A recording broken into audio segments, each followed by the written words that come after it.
I'm Anna, and up until recently, I thought I had everything figured out. Adam and I had been married for 3 years. We lived in a lovely apartment in a good neighborhood, and both of us had stable jobs. I worked at an advertising agency, and Adam was in charge of sales at a sports nutrition company.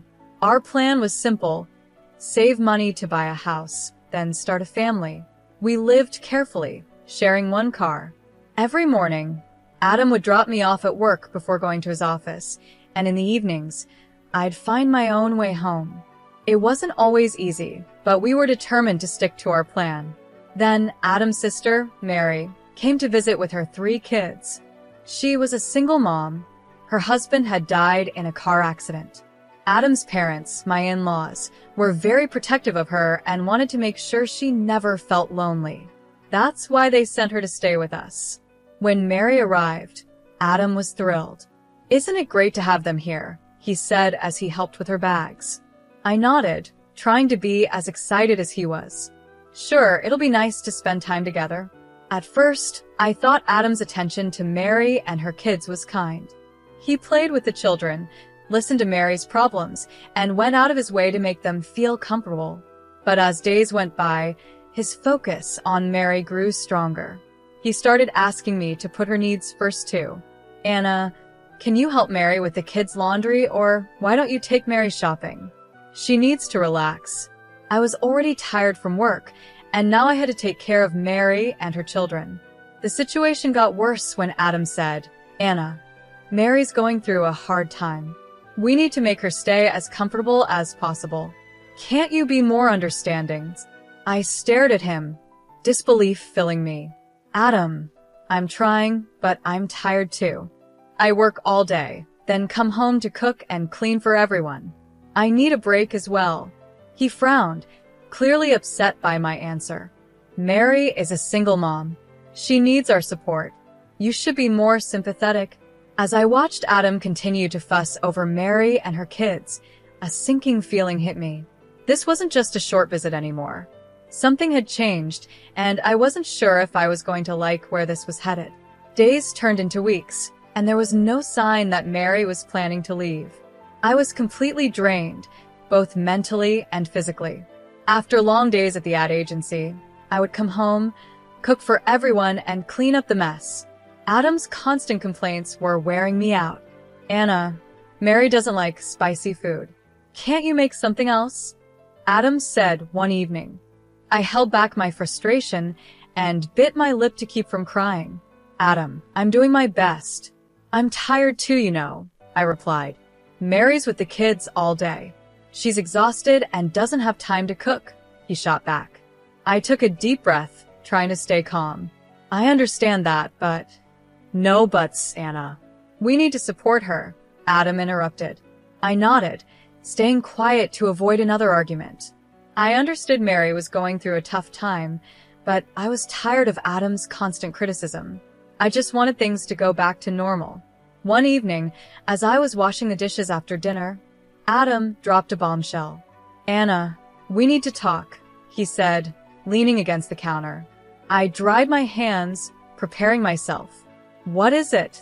"Mary is thinking of looking for a job here in the city," he said, his voice full of excitement. I froze. "Oh, that's unexpected." "Yeah, isn't it great?" he continued, not noticing how uncomfortable I was. "But here's the thing, I think you should quit your job and take care of the kids and the house."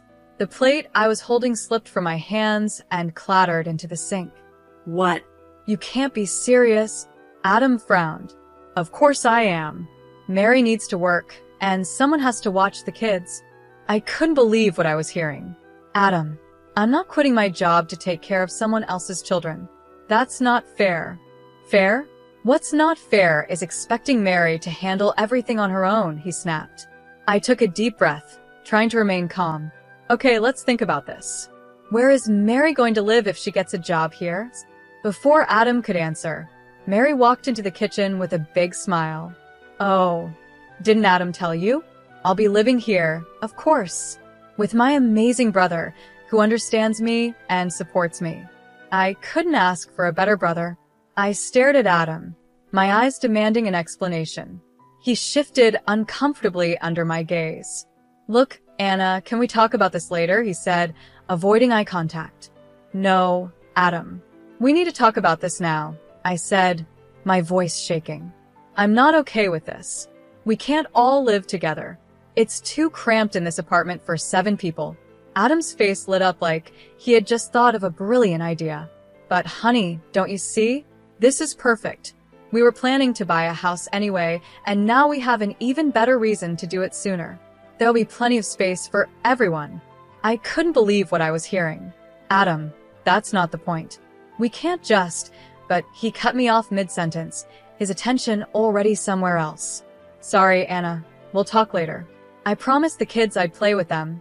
And just like that, he was gone, leaving me standing in the kitchen, my mouth wide open, feeling like I'd been hit by a truck. From that day, everything changed. Adam stopped driving me to work, always with the same excuse. "Sorry, babe, I'm really busy this morning." I knew he wasn't telling the truth, but I couldn't prove it. So I started commuting on my own, both in the morning and evening, adding even more stress to my already busy days. One afternoon, I came home early from work, hoping to start dinner early. Instead, I walked into complete chaos. Mary was lying on the couch, glued to some trashy reality show, while her kids were running wild. "Mary," I said, trying to keep my voice calm. "What's going on here?" She barely looked up. "Oh, hi, Anna." The kids were bored, so I let them play. I looked around in shock. The walls were covered in crayon marks. Strange stains were all over the couch, and my beloved houseplants, the ones I had cared for over the years, were knocked over, with soil scattered across the floor. "This isn't playing, Mary. This is destroying our home," I said, unable to hide the frustration in my voice. Mary shrugged, her eyes already back on the TV. "They're just kids, Anna. Lighten up." I took a deep breath, counting to 10 in my head. "Mary, I thought you were looking for a job. Any luck?" She waved her hand dismissively. "Oh, I've sent my resume everywhere, but nothing good has come up yet. They all want too much work for too little pay. I'm not desperate, you know." I bit my tongue, holding back what I really wanted to say. Of course, she wasn't desperate. She had everything handed to her here, with Adam and me paying for everything and doing all the work. That night, as Adam and I got ready for bed, I tried again to talk to him. "Adam, we need to set some ground rules. Mary can't just let the kids run wild like that, and she needs to start helping out around the house." Adam sighed, looking frustrated. "Anna, Mary's going through a tough time. Can't you cut her some slack?" "Slack?" "Adam, I've been cutting her slack for weeks. Our home is being destroyed. I'm doing all the work, and you're acting like I'm the one being unreasonable." "Keep your voice down," Adam whispered. "You'll wake everyone up. Look, I know it's not perfect, but it's family. We have to stick together." As I lay in bed that night, listening to Adam's soft snores, I felt even more alone. I couldn't help but wonder when I stopped feeling like part of this family, and more importantly, how much longer I could live like this. As the days turned into weeks, things at home only got worse. Adam seemed completely unaware of the chaos his sister and her kids were creating. Whenever I tried to set some rules or ask the kids to clean up after themselves, Mary would run to Adam and complain. One evening, I overheard her talking to him in a fake concerned voice. "Adam, I don't think Anna likes the kids. She's always yelling at them, making them clean. They're just kids, you know." I waited for Adam to defend me, to at least say that asking kids to clean up isn't cruel. But instead, I heard him sigh. "I'm sorry, Mary. I'll talk to her." That night, Adam came to me in our bedroom. "Anna, look at this place. It's a mess. If you can't keep it clean with the kids here, maybe..." "Maybe what, Adam?" I asked, already knowing where this was headed. "Maybe you should think about quitting your job. If you were home full-time, you could keep the house in order without putting so much pressure on the kids." I laughed bitterly. "So now it's child labor to ask kids to clean up after themselves? Adam, do you even hear yourself?" But he wasn't really listening. He'd been pushing this idea for weeks, and I was tired of arguing about it. "You know what, Adam? Fine. You want me to quit?" I quit. His eyes widened in surprise. "Really? You mean it? I nodded, a plan forming in my mind. Yep, I'll call work tomorrow and tell them. Adam's face lit up with a big grin, and he hugged me tightly, not noticing how stiff I was in his arms. Oh, Anna, this is great. You'll see. Everything will be better now. The next day, I did call work, but not to quit. I spoke with my boss and explained that I needed to take a 4-month unpaid leave for family reasons. Luckily, I had recently trained an intern who could cover for me, and my boss was understanding and approved my request. When I told Adam I had quit, he beamed with pride, shooting a triumphant look at Mary. See? I told you Anna would come around. She understands the importance of family. As I watched them share their little moment of victory, I felt like a stranger in my own home. But I reminded myself that this was only temporary. I had given myself 4 months to see how things would play out, to see if Adam would realize the mistake he was making. The next morning, as Adam left for work, he kissed me on the cheek. Have a great day at home, honey. I know you'll do an amazing job. I forced a smile and waved as he drove away. Then I stood there, wondering what my next move would be.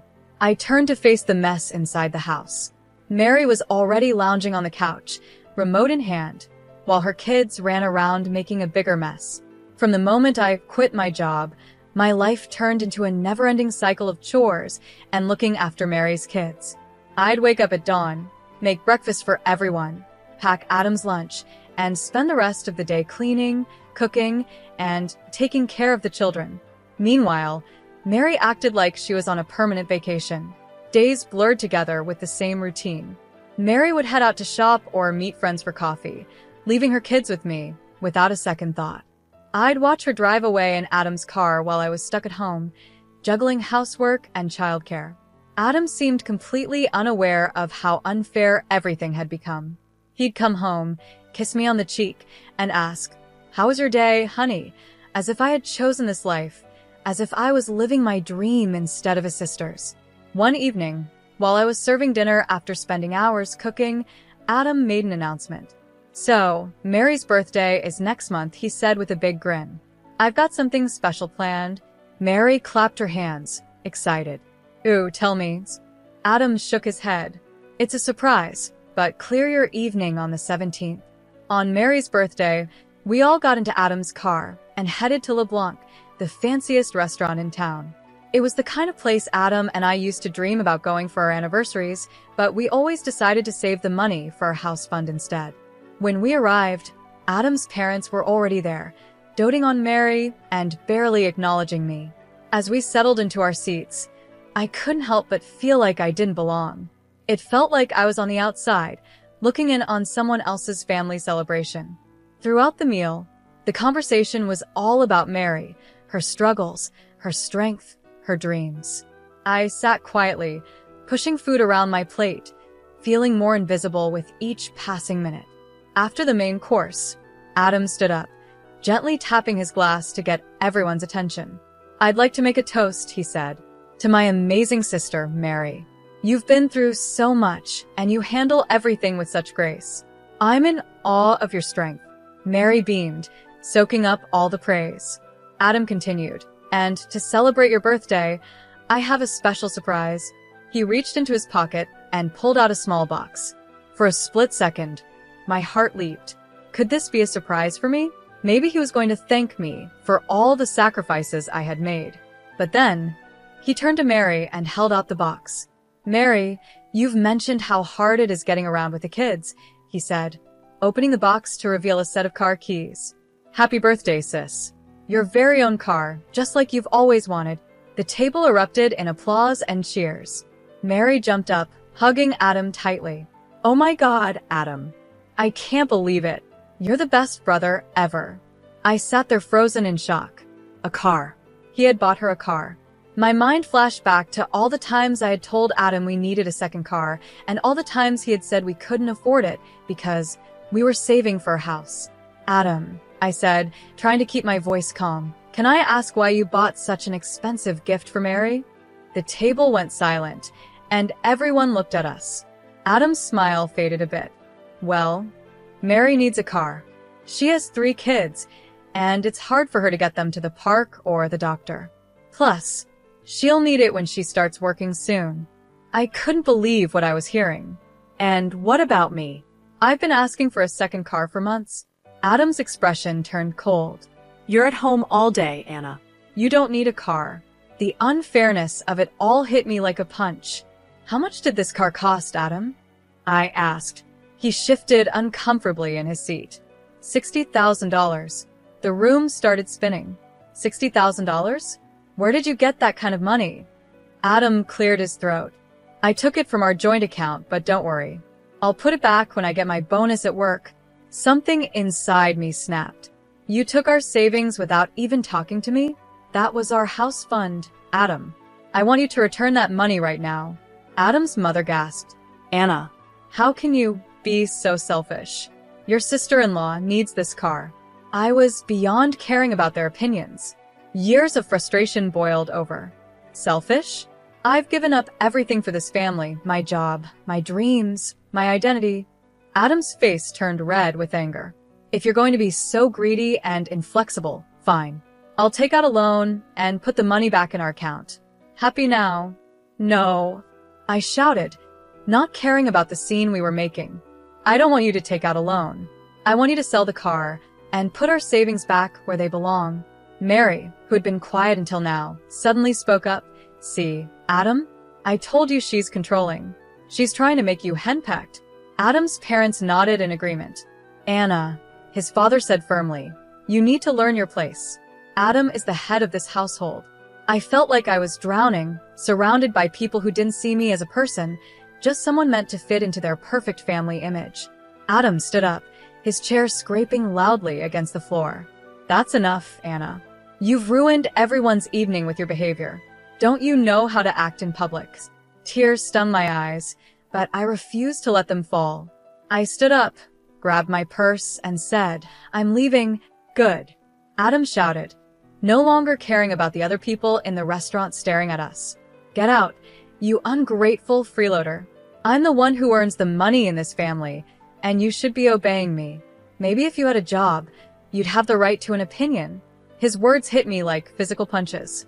I wanted to scream that I hadn't really quit my job, that I was only on leave, but the words stuck in my throat. What was the point?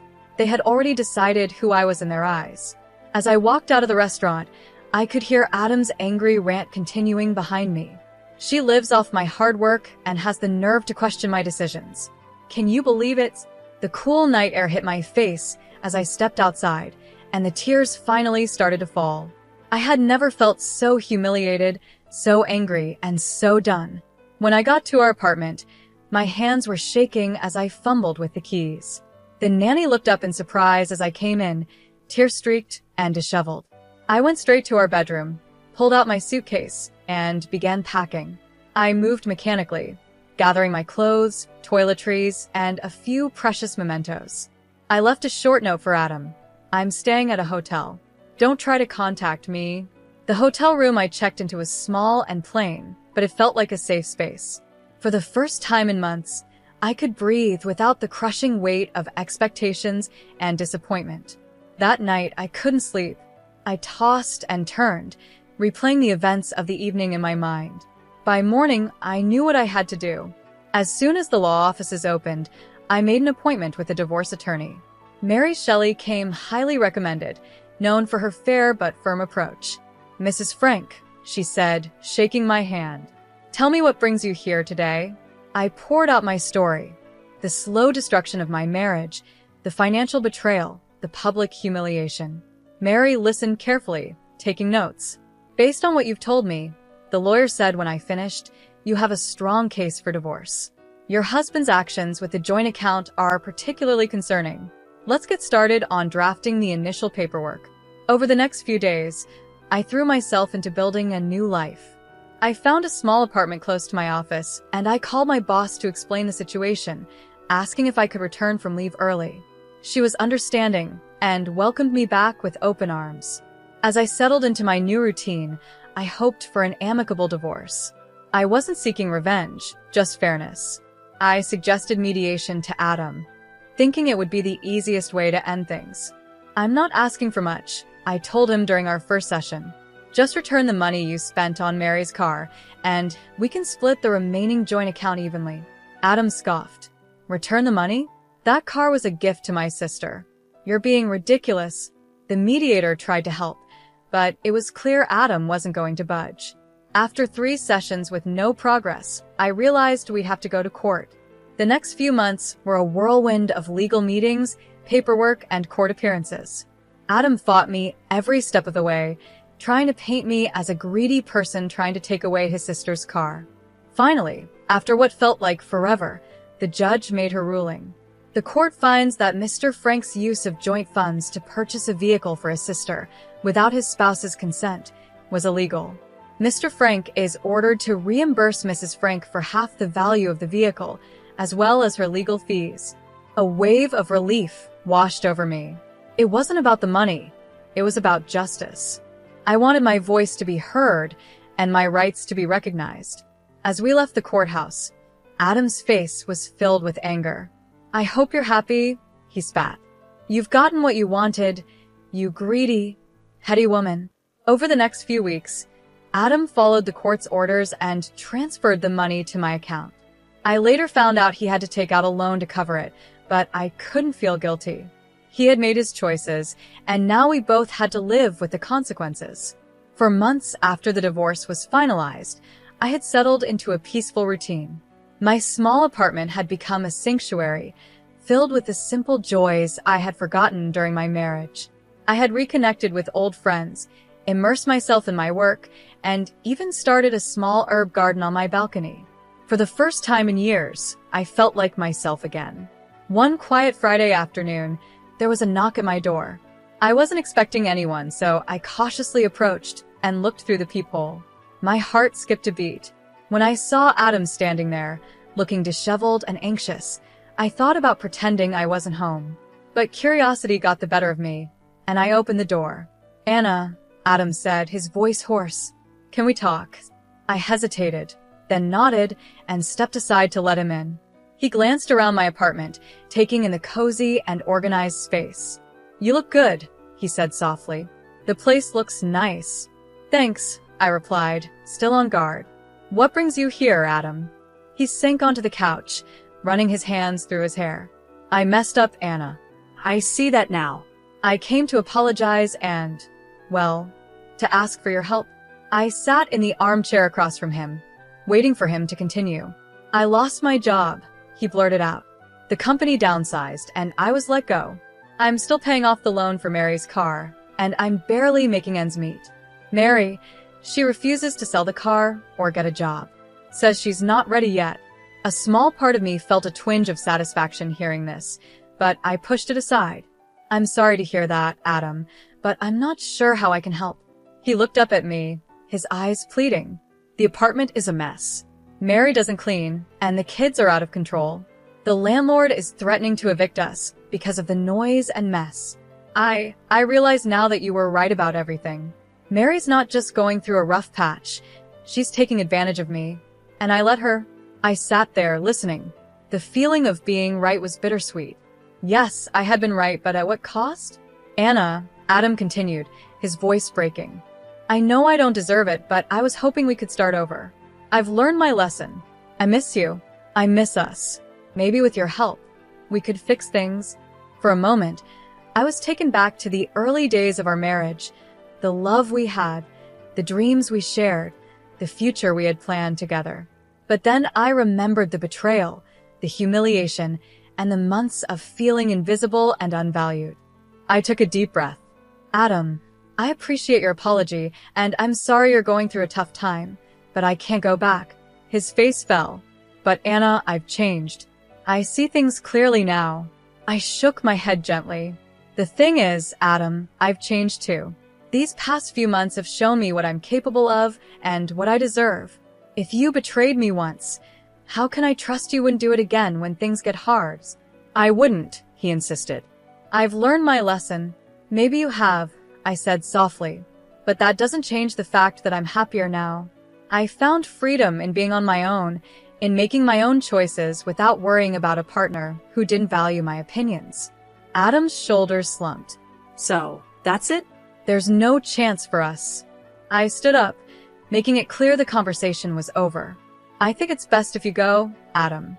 I really hope things get better for you, but I'm not the answer to your problems. You need to find your own path and make your own decisions. He nodded slowly and got to his feet. At the door, he turned to me one last time. I really am sorry, Anna, for everything.